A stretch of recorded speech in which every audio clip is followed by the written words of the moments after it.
வரவில்லை. எனவே நாம் தீர்மானத்தோடு நின்று விடாமல் இந்த கூட்டத்தொடரிலேயே சட்டமாக இயற்றப்பட வேண்டும்.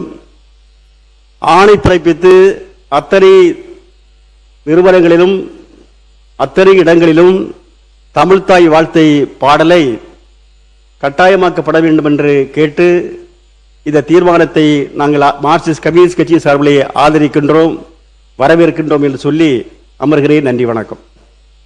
மாண்புமிகு உறுப்பினர் அவர்களுக்கு அரசினுடைய தீர்மானத்தை மாண்பு முதலமைச்சர் முன்மொழிந்திருக்கிறார்கள். இதை யாருக்கும் அனுப்பி அனுமதி கேட்க வேண்டிய அவசியம் நமக்கு இல்லை என்று நான் கருதி, இது பேரவையினுடைய தீர்மானம், ஏகமனதாக நிறைவேற்றப்பட வேண்டிய தீர்மானம். முதலமைச்சரின் இந்த குரல் அவையின் குரல் மட்டுமல்ல, ஒட்டுமொத்த உலக தமிழ் மக்களின் குரலாக இதை எடுத்துக்கொண்டு மாண்புமிகு முதலமைச்சர் அவர்களின் தீர்மானம் பேரவையின் முடிவுக்கு விடப்படுகிறது. ஏற்போர் ஆம் என்க, மறுப்போர் இல்லை என்க. மறுப்போரே இல்லை என்று கருதுகிறேன். மறுப்போரே இல்லை. தீர்மானம் ஒரு மனதாக நிறைவேறியது.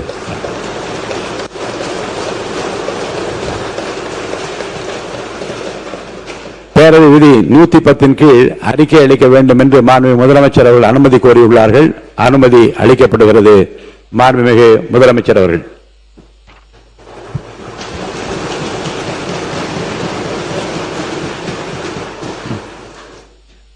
மாண்புமிகு பேரவைத் தலைவர் அவர்களே, விவசாயிகள் நெல் மற்றும் கரும்புகளை பயிரிடவும் அறுவடை செய்திடவும் விற்பனை செய்திடவும் தங்களது உடல், பொருள், ஆவி அனைத்தையும் செலவிட்டு மேற்கொள்கின்றனர். தற்சமயம் தமிழ்நாட்டின் பினான்சியல் பொசிஷன் சரியில்லாமல் இருந்தாலும் நெல் மற்றும் கரும்பு பயிரிட்டுள்ள விவசாயிகளின் நலனை பாதுகாக்க வேண்டும் என கருதி தமிழ்நாட்டின் வரலாற்றில் இல்லாத அளவில் மாநில அரசின் நெல் மற்றும் கரும்புக்கான ஊக்கத்தொகையை அதிகரிக்க முடிவு செய்துள்ளோம்.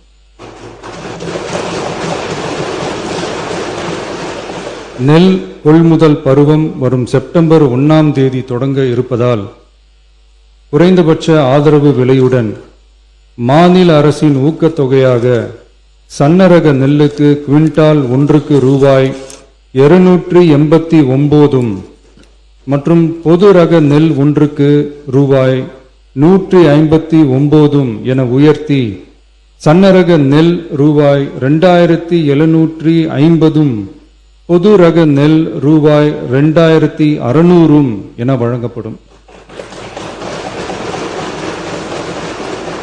மாநில அரசு நெல்லுக்கான ஊக்கத்தொகையினை ஓராண்டில் 156 ரூபாய்க்கு மேல் உயர்த்தி வழங்குவது வரலாற்றில் இதுவே முதல் முறையாகும்.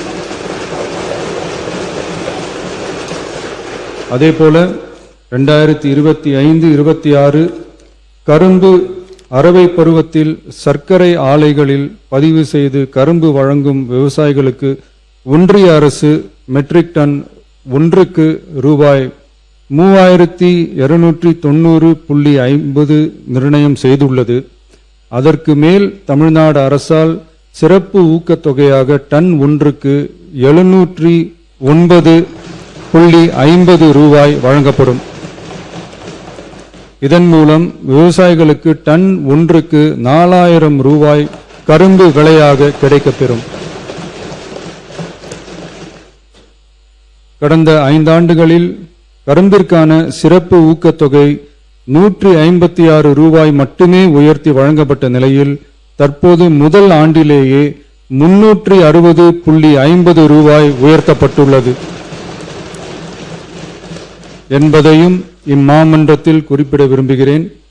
மாநில அரசால் கரும்பு சிறப்பு ஊக்கத்தொகையாக மெட்ரிக் டன் ஒன்றுக்கு ஓராண்டில் 134 ரூபாய்க்கு மேல் வழங்கப்படுவது வரலாற்றில் இதுவே முதல் முறையாகும். நமது அரசு எப்போதும் விவசாயிகளை ஒருபோதும் விட்டுவிடாமல் அவர்களோடு தோளோடு தோள் கொடுத்து விவசாயம் சிறக்கவும் ஊரக வாழ்வாதாரம் சிறக்கவும் என்றும் உறுதுணையாக இருக்கும். நன்றி.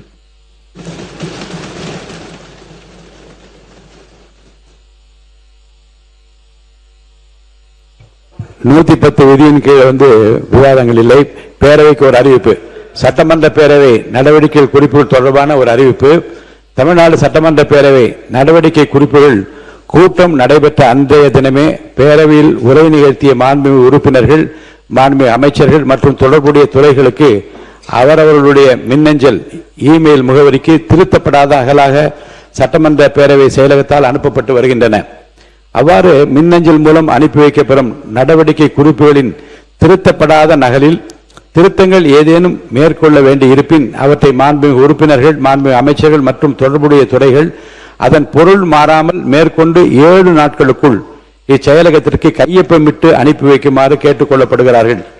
மேலும் 100 ஆண்டு கால வரலாற்று சிறப்பும் பாரம்பரியம் மிக்க நம்ம தமிழ்நாடு சட்டமன்ற பேரவையில் 1921ஆம் ஆண்டு முதல் நடைபெற்ற விவாதங்கள், முக்கிய நிகழ்வுகள் உள்ளிட்ட அனைத்தும் கணினிமயமாக்கப்பட்டு மேம்பட்ட தேடுதல் வசதியுடன் TNLAS டிஜிட்டல் என்ற பிரத்யேக இணையதளத்தில் மாண்புமிகு சட்டமன்ற உறுப்பினர்கள், ஆராய்ச்சியாளர்கள், பொதுமக்கள் உள்ளிட்ட அனைத்து தரப்பினரும் பயனிடும் வகையில் பதிவேற்றம் செய்யப்பட்டுள்ளது என்பதை மாண்புமிகு உறுப்பினர்களுக்கு தெரிவித்துக் கொள்கிறேன். எனவே மாண்புமிகு சட்டமன்ற உறுப்பினர் தங்களுக்கு தேவைப்படும் சட்டமன்ற பேரவை மற்றும் மேலவை கூட்ட நடவடிக்கை குறிப்புகள் உள்ளிட்ட விவரங்களை இணையதளத்திலிருந்து பதிவிறக்கம் செய்து கொள்ளலாம். மேலும் சட்டமன்ற பேரவையில் உறுப்பினர்களின் மேசையில் பொருத்தப்பட்டுள்ள தொடுதுறை கையடக்க கணினியிலும் இவ்வசதி செய்யப்பட்டுள்ளது என்பதையும் தெரிவித்துக் கொள்கிறேன். பேரவைக்கு ஒரு அறிவிப்பு. வினாக்கள் விடைகளை துறைகள் விரைவாக அனுப்ப கோருதல். சட்டமன்ற உறுப்பினர்களால் 8/8/2026 அன்று வரை 8299 வினாக்களுக்கான முன்னறிவிப்புகள் சட்டமன்ற பேரவை செயலகத்தில் அளிக்கப்பட்டுள்ளன. இவற்றில் 728 வினாக்கள் உடுக்குறியிட்ட வினாக்களாக அனுமதிக்கப்பட்டு அவற்றுக்கு உரிய விடைகளை பெறும் பொருட்டு சம்பந்தப்பட்ட துறைகளுக்கு அனுப்பி வைக்கப்பட்டுள்ளன. சட்டமன்ற நடவடிக்கைகளில் வினாக்கள் விடைகள் நேரம் அனைத்து சட்டமன்ற உறுப்பினர்களும் தங்களது தொகுதி சார்ந்த முக்கியமான பிரச்சனைகளை பேரவையில் எழுப்புவதற்கு வாய்ப்பு அளிக்கக்கூடிய மிகவும் முக்கியமான ஒரு நிகழ்வாகும். தற்போது நடைபெற்று வரும் இந்த பட்ஜெட் கூட்டத்தொடர் நீண்ட நாட்கள் நடைபெறும் கூட்டத்தொடர் என்பதால் வினாக்கள் விடைகள் நேரம் எடுத்துக் கொள்வதற்கு ஏதுவாக சட்டமன்ற உறுப்பினரால் அளிக்கப்பட்டுள்ள வினாக்களுக்கு விடைகளை உரிய காலத்திற்குள் சட்டமன்ற பேரவை செயலகத்திற்கு அனுப்பி வைக்குமாறு ஏற்கனவே 13/7/2026 எனது தலைமையில் நடைபெற்ற அனைத்து துறை செயலாளர்கள் கூட்டத்திலும் 27/7/2026 அன்று நடைபெற்ற அமைச்சர்களுக்கான ஒருங்கிணைப்பு கூட்டத்திலும் அனைத்து துறை செயலாளர்களும் கேட்டுக் கொள்ளப்பட்டிருந்தும் இதுவரை 172 வினாக்களுக்கான விடைகள் மட்டுமே வரப்பெற்றுள்ளன. வினாக்கள் நேரத்தை எடுத்துக் கொள்வதற்கு போதுமான விடைகள் வரப்பெறாததால் துறைகளுக்கு அனுப்பப்பட்டுள்ள அனைத்து வினாக்களுக்குரிய விடைகளையும் உருகிய கால அளவுக்குள் அனுப்பி வைக்கும் வகையில் மாண்புமிகு அமைச்சர்கள் தங்களது துறை சார்ந்த செயலாளர்களுக்கு உரிய அறிவுறுத்தல்களை வழங்குமாறு கேட்டுக் கொள்கிறேன். மேலும் அரசு தலைமைச் செயலாளர் அவர்களும் இதில் தனி கவனம் செலுத்தி விடைகளை விரைவாக அனுப்பி வைக்கும் வகையில் அனைத்து துறை செயலாளர்களுக்கும் உரிய உத்தரவுகளை பிறப்பிக்குமாறும் இதன் மூலம் கேட்டுக் கொள்கிறேன். 2026-2027 ஆண்டுக்கான திருத்திய நிதிநிலை அறிக்கை மற்றும் 2026-2027 ஆண்டுக்கான வேளாண்மை திருத்திய நிதிநிலை அறிக்கை ஆகியவற்றின் மீது பொது விவாதத்தை தொடங்கி வைப்பவர் மாண்புமிகு உறுப்பினர் திரு MRK பன்னீர்செல்வம் அவர்கள். கவர்னர் தீர்மானம் நிறைய கொடுத்து இதே வினாக்கு